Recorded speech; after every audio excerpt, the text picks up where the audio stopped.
IsReal News. These are the evening headlines for Monday, March 30th. Missile fire from Iran targeted central Israel, the lowlands, and the Jerusalem area.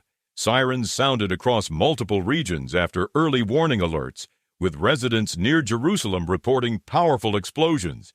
The military says it is working to intercept the threat, and so far there are no reports of injuries.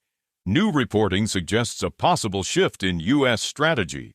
According to the Wall Street Journal, President Donald Trump is prepared to end the military campaign against Iran, even if the Strait of Hormuz remains mostly closed. U.S. officials say Washington is focused on weakening Iran's naval capabilities and destroying its missile stockpiles, while applying diplomatic pressure to restore shipping through the strait. At the same time, U.S. allies in the Gulf are pushing in the opposite direction.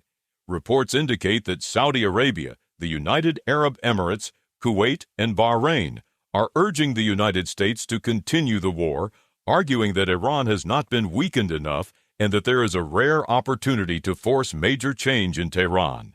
Prime Minister Benjamin Netanyahu confirms that 4 Iranian nuclear scientists have been killed and says Israel continues to strike both Iran's missile and nuclear programs. He also points to what he calls interesting ideas under discussion for opening the Strait of Hormuz, including rerouting regional energy supplies westward. Ukrainian President Volodymyr Zelenskyy says Russia is actively assisting Iran in the war, providing satellite imagery of U.S. bases and critical infrastructure. He accuses Moscow of seeking a prolonged conflict in the Middle East to divert American attention from Ukraine, and criticizes Israel for what he describes as a balancing approach toward Russia. Zelenskyy says Ukraine has shared intelligence with Gulf states and has even deployed personnel to help intercept Iranian drones.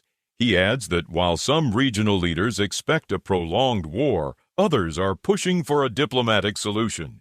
Meanwhile, new intelligence assessments suggest internal fractures within Iran's leadership.